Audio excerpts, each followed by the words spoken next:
जाने कैसी किताब है जिसकी इबारत अक्षर अक्षर बनती है और फिर अक्षर अक्षर टूटती है, बिखरती है और बदलती भी है। और इस चेतना की एक लंबी यात्रा के बाद एक मुकाम आता है जब अपनी ज़िंदगी के बीते हुए काल का, उस काल के हर हादसे का, उसकी हर सुबह की निराशा का, उसकी हर दोपहर की बेचैनी का, उसकी हर संध्या की उदासीनता का और उसकी जागती रातों का एक वो जायज़ा लेने का सामर्थ्य पैदा होता है जिसकी तशरीह में नए अर्थों का जलाल होता है और जिसके साथ हर हादसा एक ऐसी कड़ी बनकर सामने आता है जिस पर किसी मैं ने पैर रखकर मैं के पार जाना होता है। पंजाबी एवं हिंदी साहित्य और काव्य के क्षेत्र में अपनी अमिट मुहर कायम करने वाली साहित्य अकादमी, पद्मश्री, ज्ञानपीठ एवं पद्म विभूषण अमृता प्रीतम, इनकी आत्मचरित्र रसीदी टिकट, उसके उन पहलुओं को हम आज उजागर करेंगे जो खास करके उनके मन से जुड़ी है। रसीदी टिकट में अमृता प्रीतम ने एक ऐसी असफल मोहब्बत की बात की है जो उन्होंने की तो थी बेपनाह, पर वो अंजाम ना पा गए, और वो थे साहिर लुधियानवी। मैं पल दो पल का शायर हूँ, पल दो पल मेरी कहानी है, पल दो पल मेरी हस्ती है, पल दो पल मेरी जवानी है। मैं पल दो पल का शायर हूँ। साहिर और अमृता की मोहब्बत से जुड़े ये कुछ किस्से और उससे जुड़ी साहिर के कुछ नगमे। किताब रसीदी टिकट, लेखिका अमृता प्रीतम, प्रकाशन किताबघर प्रकाशन। जिंदगी के कई वो पल जो वक्त की कोख से जन्मे और वक्त की कब्र में गिर गए, आज मेरे सामने खड़े हैं। ये सब कब्रें कैसे खुल गई और ये सब पल जीते जागते कब्रों में से ऐसे कैसे निकल आए? ये ज़रूर एक कयामत का दिन है और ये कब्र में से निकला हुआ एक पल है मेरे अस्तित्व से भी 1 बरस पहले का। आज पहली बार देख रही हूँ, पहले सिर्फ सुना था। मेरे माँ बाप दोनों पंचखड़ भसोड़ के स्कूल में पढ़ाते थे। वहाँ के मुखिया बाबू तेजा सिंह, उनकी बेटियाँ मेरे पिताजी के विद्यार्थियों में थी। उन बच्चियों को एक दिन न जाने क्या सूझी, दोनों ने मिलकर गुरुद्वारे में कीर्तन किया, प्रार्थना की और प्रार्थना के अंत में कह दिया, 2 जहानों के मालिक हमारे मास्टर जी के घर एक बच्ची बख्श दो। भरी सभा में पिताजी ने प्रार्थना के ये शब्द सुने तो उन्हें मेरी होने वाली माँ पर गुस्सा आ गया। उन्होंने समझा कि उन बच्चियों ने उसकी रजामंदी से ये प्रार्थना की है, पर माँ को कुछ मालूम नहीं था। उन्हीं बच्चियों ने बाद में बताया कि हम राज बीबी से पूछती तो वो शायद पुत्र की कामना करती, पर वे अपने मास्टर जी के घर लड़की चाहती है, अपनी ही तरह एक लड़की। ये पल अभी तक उसी तरह चुप है, कुदरत के भेद को होठों में बंद करके हौले से मुस्कुराता, पर कहता कुछ नहीं। उन बच्चियों ने ये प्रार्थना क्यों की, उसके किस विश्वास ने सुन ली, मुझे कुछ मालूम नहीं। हाँ, पर एक बात सच है, साल के अंदर राज बीबी राज माँ बन गई। और ये उन दिनों की बात है जब घर में तो नहीं पर रसोई में नानी का राज होता था। सबसे पहला विद्रोह मैंने उसके राज में किया। मैं देखा करती थी रसोई की एक परछत्ती पर 3 गिलास अन्य बर्तनों से हटाए हुए सदा एक कोने में पड़े रहते थे। ये गिलास सिर्फ तब परछत्ती से उतारे जाते थे जब पिताजी के मुसलमान दोस्त आते थे और उन्हें चाय या लस्सी पिलानी होती थी। फिर मांज धोकर वही रख दिए जाते थे। सो उन 3 गिलासों के साथ मैं भी एक चौथे गिलास की तरह रिल मिल गई और हम चारों नानी से लड़ पड़े। बाद में मैंने नानी से कहा, मैंने जिद पकड़ ली कि मैं बाकी किसी बर्तन में न पानी पीऊंगी न दूध चाय। नानी उन गिलासों को खाली रख सकती थी, लेकिन मुझे भूखा या प्यासा नहीं रख सकती थी। तो बात पहुंच गई पिताजी तक। पिताजी को इससे पहले पता नहीं था कि कुछ गिलास इस तरह अलग रखे जाते हैं। उन्हें मालूम हुआ तो मेरा विद्रोह सफल हो गया। फिर न कोई बर्तन हिंदू रहा न कोई बर्तन मुसलमान। हाँ, और उस पल न नानी जानती थी न मैं कि बड़े होकर जिंदगी के कई बरस मैं जिससे इश्क करूँगी वो उसी मज़हब का होगा जिस मज़हब के लोगों के लिए घर के बर्तन भी अलग रख दिए जाते थे। होने का मुँह अभी देखा नहीं था, पर सोचती उस पल कौन न जाने उसकी ही परछाई थी जो मैंने बचपन में देखी थी। तू अब से पहले सितारों में बस रही थी कहीं। तू अब से पहले सितारों में बस रही थी कहीं। तुझे ज़मीन पे बुलाया गया है मेरे लिए।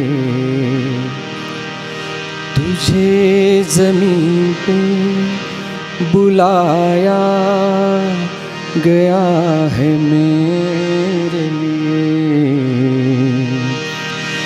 कभी कभी मेरे दिल में ख्याल आता है। परछाइयाँ बहुत बड़ी हकीकत होती है, चेहरे भी हकीकत होते हैं, पर कितनी देर? परछाइयाँ जितनी देर तक आप चाहें, चाहे तो सारी उम्र। बरस आते हैं गुजर जाते हैं, रुकते नहीं। पर कई परछाइयाँ जहाँ कभी रुकती है वही रुकी रहती है। मेरे पास भी एक परछाई थी। नाम से क्या होता है, खैर उसका एक नाम भी रख लिया था, राजन। घर में एक नियम था कि सोने से पहले कीर्तन सोहिले का पाठ करना होता था, गुरु ग्रंथ का एक अंश विशेष। इसके संबंध में पिताजी का विश्वास था कि जैसे जैसे इसे पढ़ते जाते हो तुम्हारे गिर्द एक किला बनता जाता है और पाठ के समाप्त होते ही तुम सारी रात एक किले की सुरक्षा में रहते हो और फिर किसी की मजाल नहीं होती कि वो उस किले में प्रवेश कर सके। तुम हर प्रकार की चिंता से मुक्त होकर सारी रात सो सकते हो। ये पाठ सोते समय करना होता था। आंखें नींद से भरी होती थी, इतनी कि नींद के गलबे में ये अधूरा भी रह सकता था। सो इस संबंध में उनका कहना था कि अंतिम पंक्ति तक इसे पूरा करना ही है। अगर अंतिम पंक्तियाँ छूट जाए तो किलेबंदी में कोई कसर रह जाती है, इसीलिए वह पूरी रक्षा नहीं कर सकता। सो अंतिम पंक्ति तक ये पाठ करना होता था। मैं बहुत बच्ची थी। चिंता हुई कि इस पाठ के बाद मेरे गिर्द किला बन जाएगा तो फिर राजन मेरे सपनों में किस तरह आएगा। मैं किले के अंदर होंगी, वो किले के बाहर रह जाएगा। सोचा कि पाठ कंठस्थ है, अपनी चारपाई पर बैठकर धीरे धीरे करना है। मैं याद से इसकी कुछ पंक्तियाँ छोड़ दिया करूँगी। किला पूरी तरह बंद नहीं होगा और वो उस खुली जगह से होकर आ जाएगा। पर पिताजी ने इस नियम का रूप भी बदल दिया। इसकी जगह सब अपनी अपनी चारपाई पर बैठकर अपना अपना पाठ करें। उन्होंने ये नियम बना दिया कि मैं अपनी चारपाई पर बैठकर ऊंचे स्वर में पाठ करूंगी और सब अपनी अपनी चारपाई पर बैठकर उसे सुनेंगे। सो पाठ की कोई भी पंक्ति छोड़ी नहीं जा सकती थी। एक दो बार छोड़ने की कोशिश भी की, पर पिताजी ने भूल की शोध करवा कर वो पंक्तियां भी बढ़वा दी। फिर बहुत सोचकर मैंने एक युक्ति निकाली कि कीर्तन सोहिले का पाठ करने से पहले मैं राजन को ध्यान करके उसे अपने पास बुला लिया करूंगी, ताकि वो किले की दीवारों के निर्माण होने से पहले ही किले के अंदर आ जाया करे। मन रे तू काहे न धीर धरे, हो निर्मोही मोहन जानी, जिनका मोह करे उतना ही उपकार समझ कोई, जितना साथ निभाए।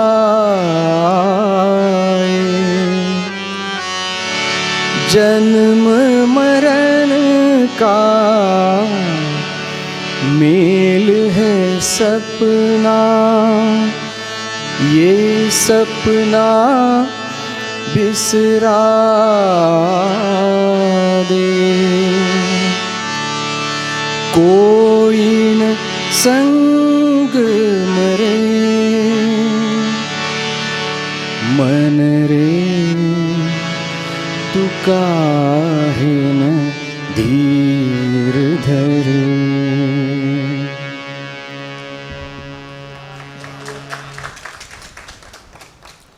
सोलहवां साल आया एक अजनबी की तरह, पास आकर भी एक दूरी पर खड़ा था।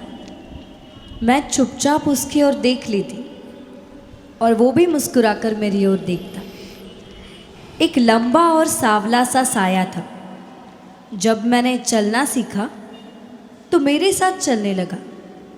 एक बार एक बेगाना गांव था और मैं सोचने लगी कि गांव बेगाना है, लेकिन वो क्यों बेगाना नहीं। तब मैंने सिर्फ उसकी आवाज़ सुनी थी और लगा जिस पवन में उसकी आवाज़ मिल गई थी, उस पवन में से एक महक आने लगी थी। उसे भी उस गांव से लौट आना था और मुझे भी। उसके लिए भी वो उतना ही बेगाना गांव था जितना मेरे लिए था। और किसी ने बताया उसे भी उसी शहर लौटना है जिस शहर में मुझे लौटना था। जाने किस कालिदास ने अचानक मेघ भेज दिए जो पूरे 2 दिन और 2 रातें बरसते रहे। तीसरे दिन जब हम सभी लोग जितने भी उस गांव में समागम में गए थे लौटने लगे, तो गांव की पगडंडी पानी में डूबी हुई थी। खेतों की मेड़ पर चलते चलते हमें कोई 5 मील चलना था और फिर लोपो के गांव से हमें लाहौर जाने के लिए बस मिलनी थी। करीब 15 लोगों का एक काफिला सा था। मैं सबको थोड़ा थोड़ा जानती थी। सिर्फ एक वो था जो उस समय तक मेरे लिए अजनबी था। मैंने बादलों की तरफ इस तरह देखा जैसे वो एक मुश्किल वक्त में बहुत काम आए हो। ज़रूर यही कालिदास के पास आए होंगे, इसी का दूध बनकर इसी के पास जाने के लिए। और आज उन्होंने मेरा रास्ता लंबा कर दिया था और सूरज की हल्की सी रोशनी में जब उसका साया पीछे की ओर पड़ता तो मैं उस साए में चलने लगती। और ज़िंदगी में पहली बार एहसास हुआ कि मैं ज़रूर उसके साए में चलती रही हूँ, शायद पिछले जन्म से। कश्ती का खामोश सफर है, शाम भी है तन्हाई भी, दूर किनारे पर बजती है लहरों की शहनाई भी। आज मुझे कुछ कहना है, आज मुझे कुछ कहना है, लेकिन ये शर्मीली निगाहें मुझको इजाजत दे तो कहूँ, लेकिन ये शर्मीली निगाहें मुझको इजाजत दे तो कहूँ, खुद मेरी बेताब उमंगे थोड़ी फुर्सत दे तो कहूँ। आज मुझे कुछ कहना है, आज मुझे कुछ कहना है। जिंदगी में एक ऐसा भी समय आया था जब अपने हर ख्याल पर मैंने अपनी कल्पना का जादू चढ़ते हुए देखा है। जादू, ये शब्द केवल बचपन में कहानियों में सुना करती थी, पर देखा एक दिन अचानक वो मेरी कोख में आ गया था और मेरे ही शरीर के मांस की ओट में पलने लगा था। ये उन दिनों की बात है जब मेरा बेटा मेरे शरीर की आस बना था।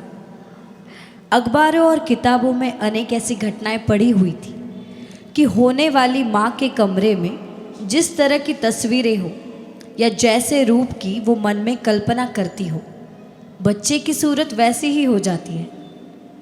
और मेरी कल्पना ने जैसे दुनिया से छिपकर धीरे से मेरे कान में आके कहा, अगर मैं साहिर के चेहरे का हर समय ध्यान रखूं तो मेरे बच्चे की सूरत साहिर से मिल जाएगी। जो जिंदगी में नहीं पाया था, जानती हूँ ये उसे पा लेने का एक चमत्कार जैसा यत्न था। ईश्वर की तरह सृष्टि रचने का यत्न, शरीर का एक स्वतंत्र कर्म, केवल संस्कारों से स्वतंत्र नहीं, लहू मांस की हकीकत से भी स्वतंत्र। दीवानगी के इस आलम में जब बच्चे का जन्म हुआ, पहली बार जब उसका मुंह देखा, अपने ईश्वर होने का यकीन हो गया और बच्चे के पनपते हुए मुंह के साथ ये कल्पना भी पनपती रही कि उसकी सूरत सचमुच साहिर से मिलती है। मैंने पूछा उसे कि कौन है तू, मैंने पूछा उसे कि कौन है तू, हंस के बोली कि मैं हूँ तेरा प्यार, मैं तेरे दिल में थी हमेशा से, घर में आई हूँ आज पहली बार, मेरे घर आई हो, मेरे घर आई।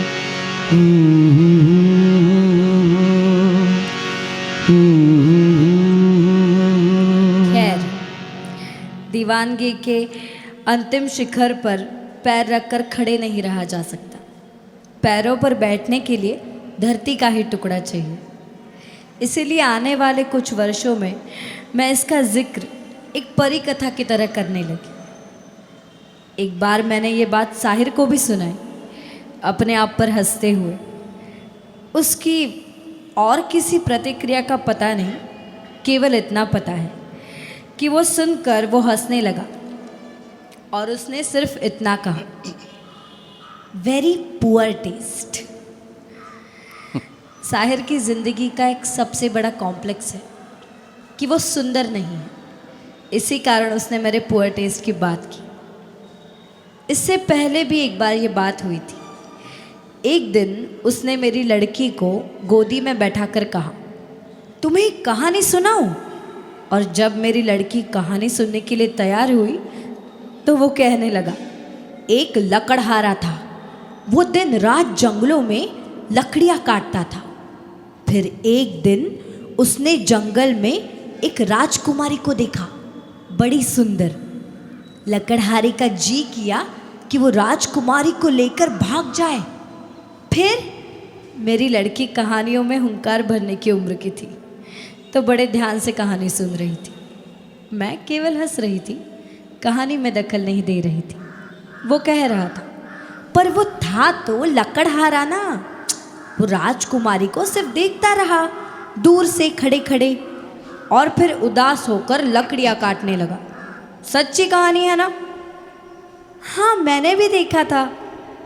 न जाने बच्ची ने ये क्यों कहा। साहिर हंसते हुए मेरी ओर देखने लगा। देख लो, ये भी जानती है। और उसने बच्ची से पूछा, तुम वही थी ना जंगलों में? बच्ची ने हाँ में सिर हिला दिया। साहिर ने फिर उस गोद में बैठी हुई बच्ची से पूछा, तुमने उस लकड़हारे को भी देखा था ना? कौन था वो? बच्ची के ऊपर उस समय कोई देववाणी उतरी हुई थी शायद। बोली, आप। साहिर ने फिर पूछा, और वो राजकुमारी कौन थी? मामा। बच्ची हंसने लगी। साहिर ने मुझसे कहा, देखा, बच्चे सब कुछ जानते हैं। जाने क्या तूने कही, जाने क्या मैंने सुनी, बात कुछ बन ही गई, जाने क्या तूने कही। फिर कई वर्ष बीत गए। जब मैं बम्बई आई तो उन दिनों राजेंद्र सिंह बेदी बड़े मेहरबान दोस्त थे। हम अक्सर मिला करते थे। एक शाम बैठे बात कर रहे थे कि अचानक उन्होंने पूछा, प्रकाश पंडित के मुंह से एक बात सुनी थी, नवराज साहिर का बेटा है? उस शाम मैंने बेदी साहब को अपनी दीवानगी का वो आलम सुनाया। कहा, ये कल्पना का सच है, हकीकत का नहीं। उन्हीं दिनों एक दिन नवराज ने भी पूछा, कोई 13 बरस का था, ममा एक बात पूछूं, सच सच बताओगी? हाँ। क्या मैं साहिर अंकल का बेटा हूँ? नहीं। पर अगर हूँ तो बता दो, मुझे साहिर अंकल अच्छे लगते हैं। हाँ बेटा, साहिर अंकल तो मुझे भी अच्छे लगते हैं, पर अगर ये सच होता तो मैंने तुम्हें ज़रूर बता दिया होता। सच का एक अपना बल होता है। सो मेरे बच्चे को यकीन आ गया।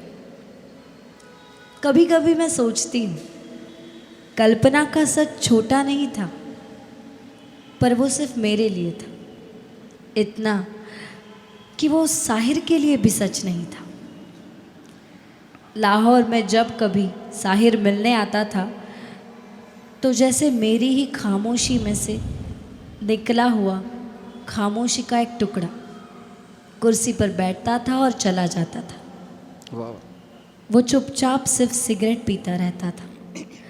कोई आधी सिगरेट पीकर रागदानी में बुझा देता, फिर नई सिगरेट सुलगा लेता और उसके जाने के बाद केवल सिगरेटों के बड़े बड़े टुकड़े कमरे में रह जाते। कभी एक बार उसके हाथ को छूना चाहती थी, पर मेरे सामने मेरे ही संस्कारों की वो एक दूरी थी जो तय नहीं होती थी। तब भी शायद मैंने कल्पना की करामात का सहारा लिया था।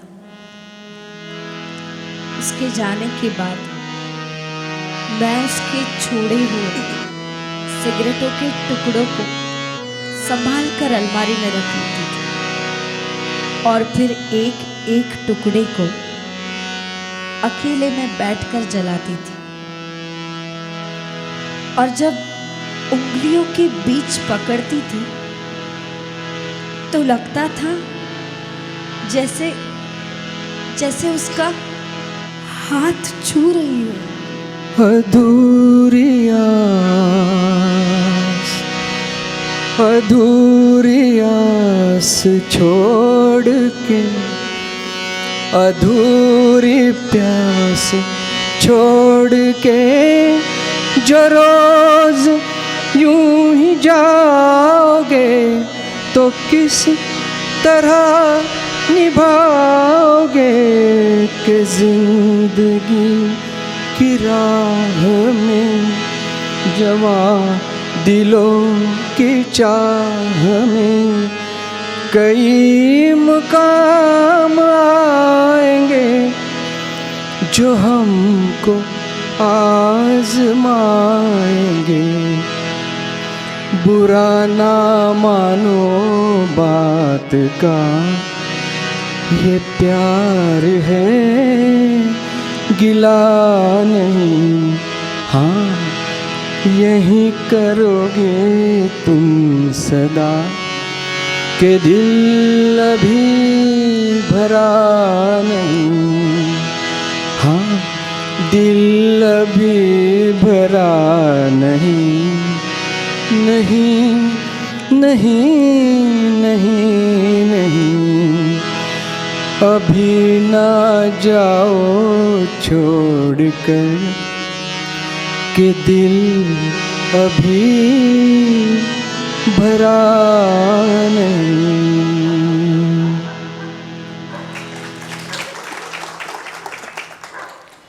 एक बार गाड़ी में सफ़र कर रही थी। सामने की सीट पर एक बुजुर्ग सा चेहरा था, बड़ा नर्म सा और चमकता हुआ। लंबे सफ़र में मैं किताबों के पन्ने पलट रही थी और फिर मेरी खामोश किताबों ने उस बुजुर्ग को बातों में लगा दिया। उसने मुझसे पूछा, तुमने कभी काला गुलाब देखा है? काला गुलाब? नहीं तो। थोड़ी देर में यहाँ एक स्टेशन आएगा, वहाँ से एक रास्ता एक छोटे से गांव को जाता है। उस गांव में गुलाब के फूलों का एक बाग है। उस बाग में थोड़े से लाल रंग के गुलाब है और बाकी सारा बाग काले गुलाब के फूलों से भरा हुआ है। सच? हाँ, तुम्हें मैं विश्वास के काबिल जान पड़ता हूँ या नहीं? नहीं, मैंने तो अविश्वास की कोई बात नहीं की। क्या तुम वो बाग देखना चाहोगी? मैं वही सोच रही थी, अगर मैं वो बाग देख सकूँ तो। उसकी एक कहानी भी है। क्या? अगर तुम उसे देखने चलो तब भी मैं तुम्हें कहानी सुनाऊंगा। मैं चलूँगी। और फिर स्टेशन पर मैं और वो बुज़ुर्ग आदमी उतर गए। एक लंबा कच्चा रास्ता पकड़ लिया जहाँ कोई सवारी नहीं जाती थी और फिर सचमुच हम एक बाग में पहुँच गए। इसकी कहानी क्या है? कहते हैं एक औरत थी, उसने बड़े सच्चे मन से किसी से मोहब्बत की। एक बार उसके प्रेमी ने उसके बालों में लाल गुलाब का फूल अटका दिया। तब औरत ने मोहब्बत के बड़े प्यारे गीत लिखे और जब वो औरत मर गई उसे इस धरती में दफना दिया गया।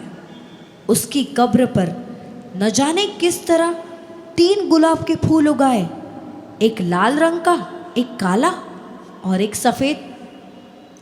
लोग कहते हैं उस औरत ने जो मोहब्बत के गीत लिखे वो लाल रंग के गुलाब बन गए, जो उसने मानव प्रेम के गीत लिखे वो सफ़ेद गुलाब बन गए, और जो उसने दर्द भरे गीत लिखे वो काले रंग के गुलाब बन गए।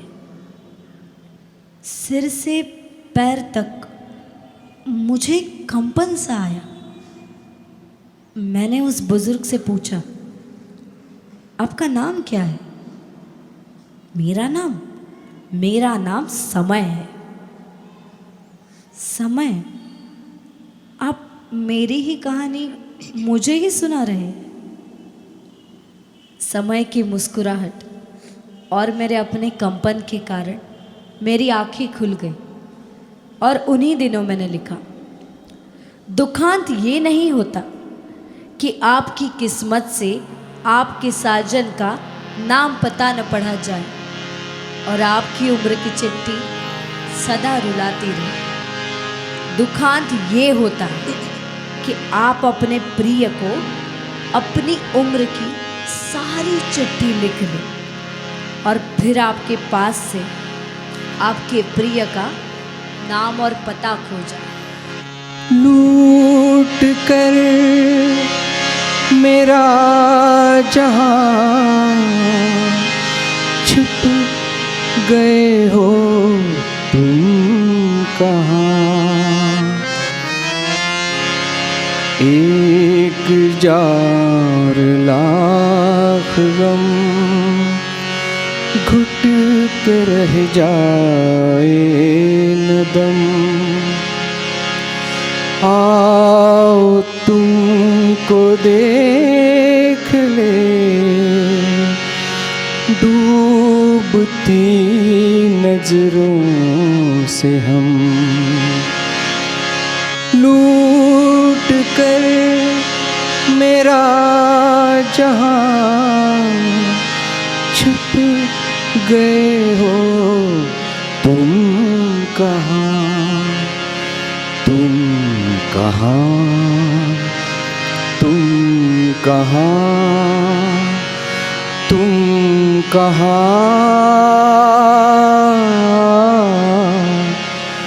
तुम न जाने किस जहां में खो गए। हम भरी दुनिया में तन्हा हो गए। तुम न जाने किस जहां में खो गए।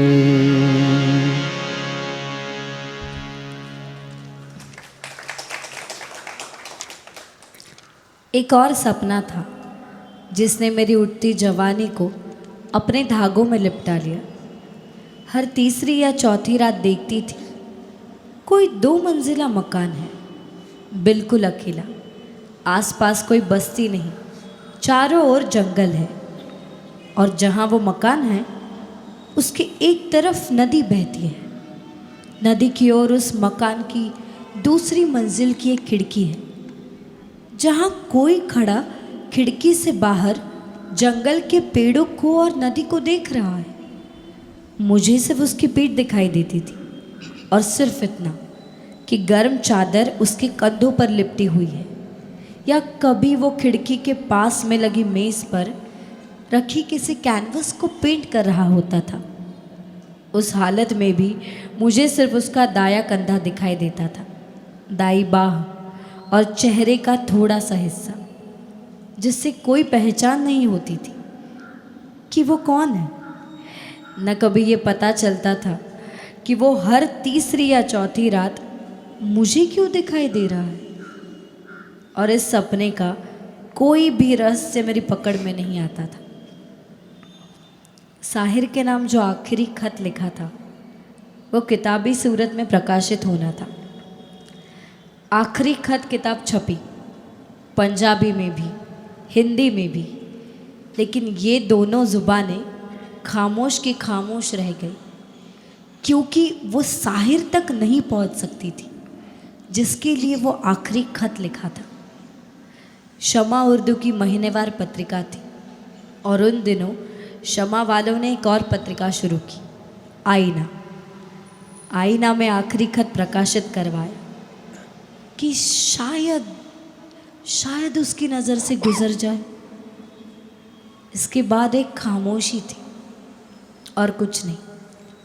हाँ, ये बात बरसों बाद पता चली साहिर की ज़बानी कि मैंने जब आईना में आखिरी खत पढ़ा दिल में आया मैं अभी अब्बास के घर जाऊं, कृष्णचंद्र के घर जाऊं और सभी दोस्तों के घर जाऊं और सबको कह दूं कि ये खत मेरे नाम लिखा हुआ है। लेकिन मैं चुप रह गया। लगा कि जब ये कहूँगा तो दोस्त क्या कहेंगे। हाँ हाँ तेरे नाम लिखा हुआ है, चलो बेटा अब तुम्हें पागल खाने भी छोड़ाते। ये साहिर की एक खामोशी थी जिसे मेरी जिंदगी की बरसों की बरस कभी समझ नहीं पाई, और शायद वो भी अपनी खामोशी को नहीं समझ पाता था। वो अफसाना जिसे अंजाम तक लाना न हो मुमकिन, वो अफसाना जिसे अंजाम तक लाना न हो मुमकिन, उसे एक खूबसूरत मोड़ दे के छोड़ना अच्छा। चलो एक बार फिर से अजनबी बन जाए हम दोनों, चलो एक बार। पर जिंदगी में 3 वक्त ऐसे आए थे जब मैंने अपने अंदर की सिर्फ औरत, उसे जी भर कर देखा था। उसका रूप इतना भरा पूरा था कि मेरे अंदर के लेखक का अस्तित्व मेरे ध्यान से विस्मृत हो गया। वहाँ उस समय कोई थोड़ी सी भी खाली जगह नहीं थी जो उसकी याद दिलाती। ये याद केवल मैं अब कर सकती हूँ, वर्षों की दूरी पर खड़े होकर। पहला वक्त तब था जब मेरी उम्र कोई 25 साल की थी, मेरे कोई बच्चे नहीं थे और मुझे हर रात को एक बच्चे का स्वप्न आया करता था। एक छोटा सा चेहरा, बड़े तराशे हुए नक्श, सीधा टुकुर टुकुर मेरी ओर देखता था। और कई बार यही स्वप्न देखने के कारण मुझे उस बच्चे का चेहरा भी अच्छे से याद हो गया था। स्वप्न में वो मुझसे बातें भी करता था, रोज़ एक ही बात, और मुझे उसकी आवाज़ की पूरी पहचान हो गई थी। रोज़ एक ही बात करता था और मुझे देखता रहता था। स्वप्न में मैं पौधों में पानी दे रही होती थी और अचानक एक गमले में फूल खिलने की जगह एक बच्चे का चेहरा खिल उठता था। मैं चौंक कर पूछती थी, तो कहाँ था? मैं तुझे ढूंढती रही। और वो हंस पड़ता था। मैं यही था, छिपा हुआ था। और मैं जल्दी से गमले में से बच्चे को उठा लेती थी। पर जब मैं जागती थी, मैं वैसे की वैसे ही हो जाती थी, सूनी, वीरान और अकेली। सिर्फ औरत जो अगर माँ नहीं बन सकती थी तो जीना नहीं चाहती थी। दूसरी बार मैंने ऐसा समय तब देखा था जब अपने स्टूडियो में बैठे इमरोज़ ने अपना पतला सा ब्रश उठाया और कागज़ से उठाकर एक लाल रंग में डुबोया था, और फिर उसी ब्रश से मेरे माथे पर बिंदी लगा दी थी। और तीसरी बार ये समय मैंने तब देखा था जब एक दिन साहिर आया था। उसे हल्का सा बुखार था, गले में दर्द था, सांस खींचा खींचा था। उस दिन उसके गले और छाती पर मैंने विक्स मली थी। कितनी ही देर में मलती रही थी, और तब लगा इसी तरह पैरों पर खड़े खड़े मैं पैरों से, उंगलियों से और हथेली से उसकी छाती को हौले हौले मलते हुए सारी उम्र गुजार सकती हूँ। मेरे अंदर की सिर्फ औरत को उस समय दुनिया के किसी भी कागज कलम की आवश्यकता नहीं थी। तुम्हारे प्यार की कसम, तुम्हारा गम है मेरा गम, न यूं बुझे बुझे रहो, जो दिल की बात है कहो, जो मुझसे भी छुपाओगे, जो मुझसे भी छुपाओगे, तो फिर किसे बताओगे। मैं कोई गैर तो नहीं, दिलाओ किस तरह यकीन, दिलाओ किस तरह यकीन कि तुमसे मैं जुदा नहीं, मुझसे तुम जुदा नहीं, तुमसे मैं जुदा नहीं, मुझसे तुम जुदा नहीं।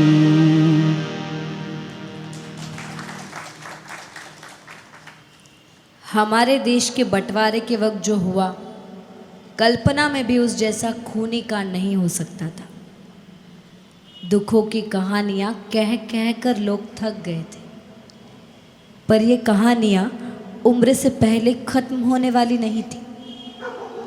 मैंने लाशें देखी थी, लाशों जैसे लोग देखे थे, और जब लाहौर से आकर देहरादून में पनाह ली, तब नौकरी की और दिल्ली में रहने के लिए जगह की तलाश में दिल्ली आई। पर जब वापसी का सफ़र तय कर रही थी, तो चलती हुई गाड़ी में नींद आँखों के पास नहीं फटक रही थी।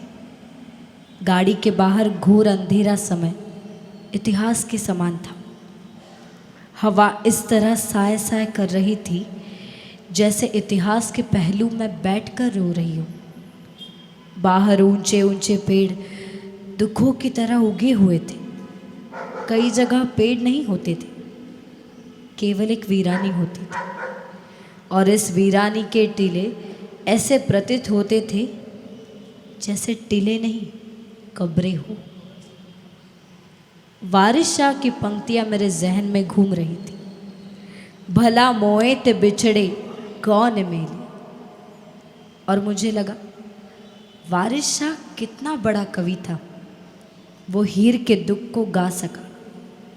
आज पंजाब की एक बेटी नहीं, लाखों बेटियां रो रही हैं। आज इनके दुख कौन गाएगा? और मुझे वारिस शाह के सिवाय और कोई भी ऐसा नहीं लगा जिसे संबोधित करके मैं ये बात करती। अज अखा वारिस शाहणु कितने कबरां बिचो बोल, ते अज किताबे इश्क दा कोई अगला वर्का खोल।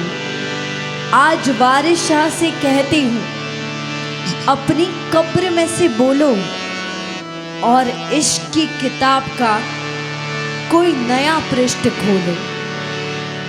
पंजाब की एक बेटी रोई थी, तूने लंबी दास्तां लिखी। आज लाखों बेटियां रो रही हैं। वारिस शाह तुमसे कह रही है, ऐ दर्दमंदों के दोस्त, अपने पंजाब को देखो, वन लाशों से अटे पड़े हैं, चिनाब लहू से भर गया है। यहाँ एक खिलौना है इंसान की हस्ती, ये बसती है मुर्दा परस्तों की बस्ती।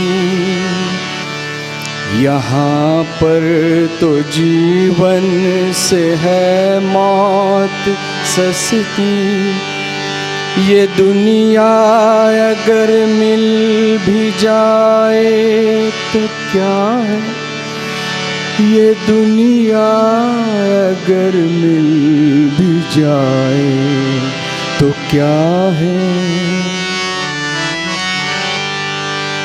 हर एक जिस्म घायल, हर एक रूह प्यासी, निगाहों में उलझन, दिलों में उदासी।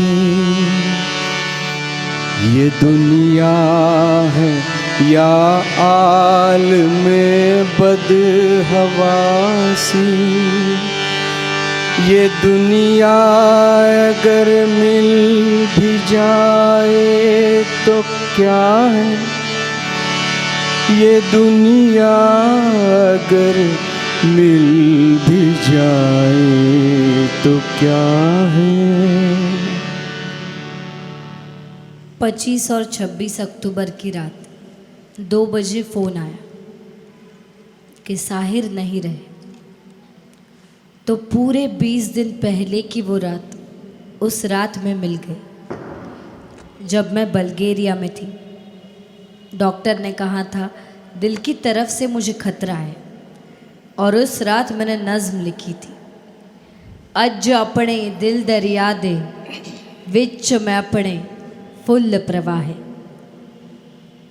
अचानक मैं अपने हाथों की ओर देखने लगी कि इन हाथों से मैंने अपने दिल के दरिया में अपनी हड्डियां प्रवाहित की थी। पर हड्डियां बदल कैसे गई? ये भुलावा मौत को लग गया कि हाथों को? साथ ही वो समय भी सामने आया जब दिल्ली में पहली बार एशियन राइटर्स कॉन्फ्रेंस हुई थी। शायरों अदीबों को उनके नाम के बैज मिलते थे जो सबने अपने कोटों पर लगाने होते थे, और साहिर ने अपने कोट पर से अपने नाम का बैज उतारकर मेरे कोट पर लगा दिया, और मेरे कोट पर से मेरे नाम का बैज उतारकर अपने कोट पर लगा लिया। उस समय किसी की नज़र पड़ी, उसने कहा हमने बैज गलत लगा रखी है। तो साहिर हंस पड़ा। उसने कहा बैज देने वाले से शायद गलती हो गई होगी, पर इस गलती को हमें न दुरुस्त करना था न किया।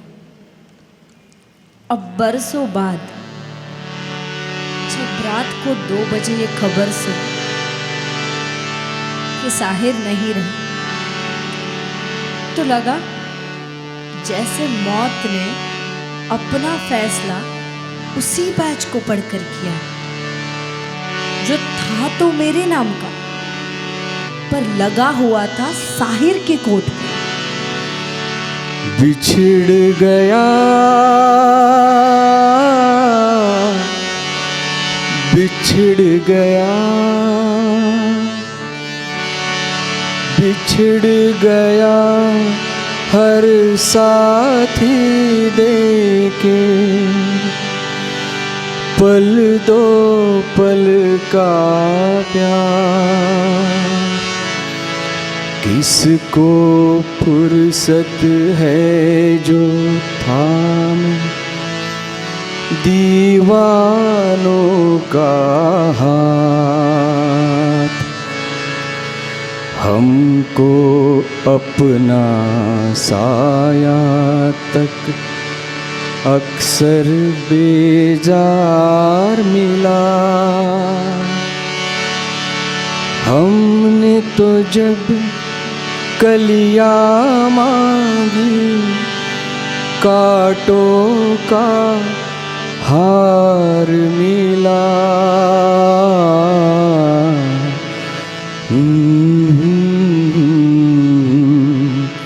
मेरी और साहिर की दोस्ती में कभी भी लफ्ज़ हायल नहीं हुए थे। ये खामोशी का एक हसीन रिश्ता था। मैंने जो नज़में उसके लिए लिखी, उस मजमूए को जब अकादमी अवार्ड मिला तो प्रेस रिपोर्टर ने मेरी तस्वीर लेते हुए चाहा कि मैं कुछ लिख रही हूँ।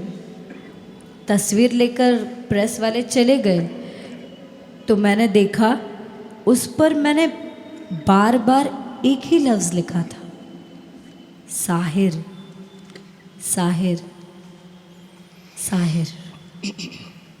इस दीवानगी के आलम के बाद घबराहट हुई कि सवेरे जब अखबार में तस्वीर छपेगी, तस्वीर वाले कागज़ पर ये नाम पढ़ा जाएगा तो खुदाया कैसी कयामत आएगी। पर कयामत नहीं आई। तस्वीर छपी पर वो कागज़ कोरा दिखाई दे रहा था। ये बात और है कि बाद में ये हसरत आई, खुदाया जो कागज़ कोरा दिखाई दे रहा था वो कोरा नहीं था। इसको ही जीना कहते हैं तो यूं ही जी लेंगे। इसको ही जीना कहते हैं तो यूं ही जी लेंगे। न करेंगे लब सी लेंगे, आंसू पी लेंगे। गम से अब घबराना कैसा, गम 100 बार मिला। हमने तो जब कलियां मांगी, कांटों का हार मिला।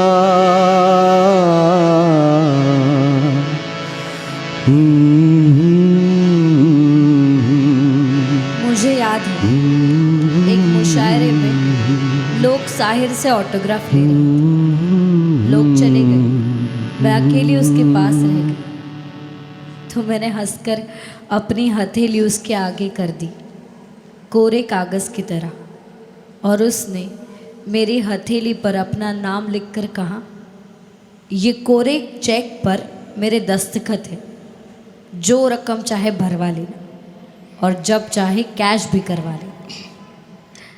वो कागज़ चाहे मांस की हथेली थी, पर उसने कोरे कागज़ का ही नसीब पाया था। इसीलिए कोई भी हर्फ उस पर नहीं लिखे जा सकते थे। हर्फ तो आज भी मेरे पास कोई नहीं है। रसीदी टिकट में जो कुछ भी है और आज ये सतरे भी, ये कोरे कागज़ की एक दास्तां है। इस दास्तां की इब्तिदा भी खामोश थी और सारी उम्र उसकी इंतहा भी खामोश ही रही। आज से 40 बरस पहले जब लाहौर में साहिर मुझसे मिलने आता था, आकर सिर्फ सिगरेट पीता रहता था और उसके जाने के बाद मैं अकेली सिगरेट के उन टुकड़ों को जलाकर पीती थी। मेरा और उसके सिगरेट का धुआं सिर्फ हवा में मिलता था। सोच रही हूँ, हवा कोई भी फासला तय कर सकती है। वो आगे भी शहरों का फासला तय किया करती थी। अब इस दुनिया और इस दुनिया का फासला भी ज़रूर तय कर लेगी। खुशियों की मंजिल ढूंढी तो गम की गर्द मिली। खुशियों की मंजिल ढूंढी ढूंढी तो गम की गर्द मिली। चाहत के नगमे चाहे तो आहें सर्द मिली। दिल के बोझ को धूना कर गया जो गम खार मिला। हमने तो जब कलियां मांगी कांटों का हार मिला। जाने वो कैसे लोग थे जिनके प्यार को प्यार मिला।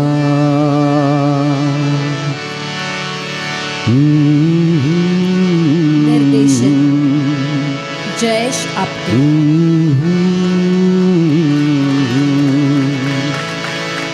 स्वर विवेक केळकर। संवादिनी प्रमोद पवार। अभिवाचन मिताली काळे। प्यार को प्यार मिला।